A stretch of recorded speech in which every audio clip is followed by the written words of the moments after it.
The trial begins. Early in the morning, Nargiz Aliyeva stood in front of the Istanbul prosecutor's office. Thick files in her hands, evidence collected over years, secret documents and recordings proving Rauf Karimli's crimes. Murad Karimli was beside her, but this time, he was no longer the company's heir. Taking a deep breath, Nargiz said, "This is not just my revenge. This is justice for my family." The prosecutor's eyes hardened. One by one, he examined the files, the recordings, all the evidence. Rauf Karimli could face at least 25 years in prison.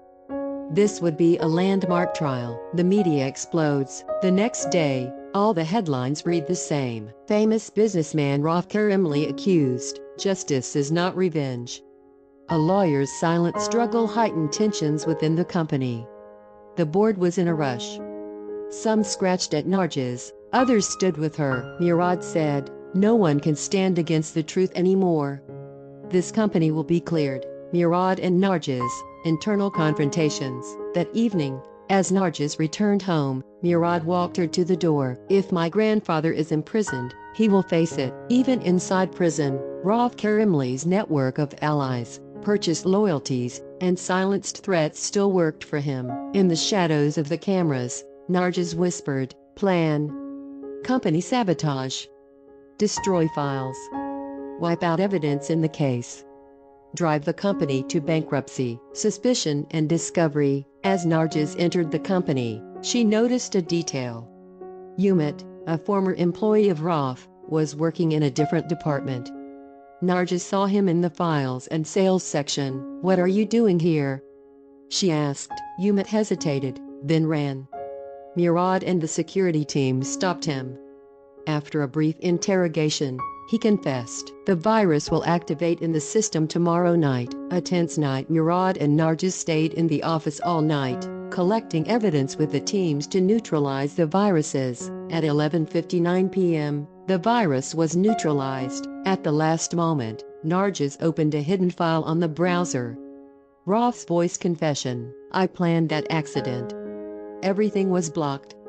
My son didn't know." Nargiz listened to Murad's voice and wept. "So my family didn't die in an accident, they were murdered." Her voice trembled as she spoke the truth. The next morning, the Khazar Group building stood silent.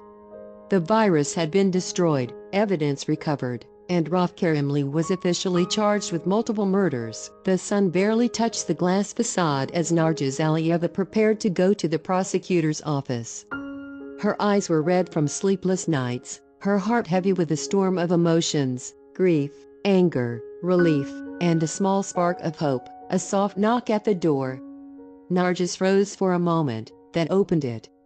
Murad Karimli stood there, calm yet hesitant, his hands slightly trembling.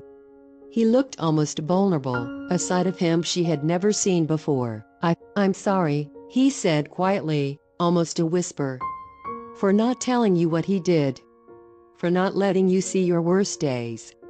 I lost the person I saw in you.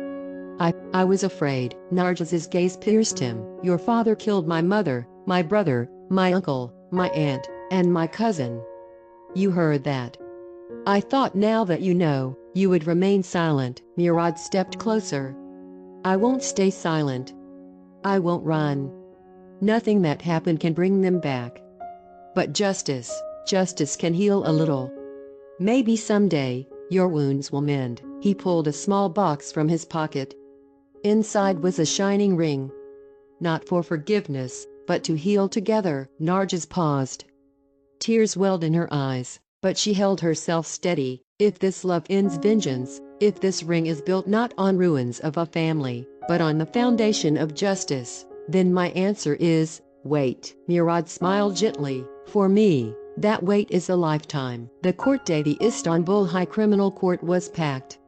Lawyers, journalists, family members, and spectators filled every corner of the hall.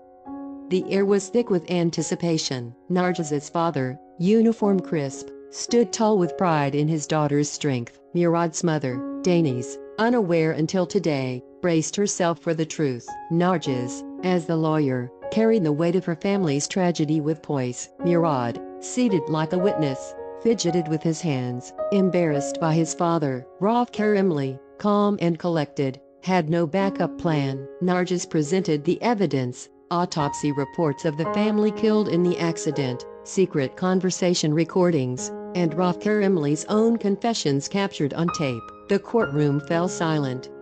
Every whisper vanished. Danny stood, pale and shaken. All these people, children, is this true? Rauf said nothing. His mask of confidence cracked. Nargis's father looked at his daughter, pride and relief shining in his eyes. Verdict: the judge's gavel struck. Rauf Karimli was sentenced to 35 years in aggravated imprisonment for attempted murder, destroying evidence, and misleading the court. Tears flowed quietly. Justice had prevailed. A chapter of horror had ended, but healing was just beginning. A new chapter. A week later, by the serene Bosphorus, a small and simple ceremony took place. The city lights reflected on the water as Nargis and Murad pledged themselves to each other. The past was behind them. The future was theirs. Nargis's father: "I am proud of you, my daughter." Danis embraced Nargis. "I'm sorry for everything.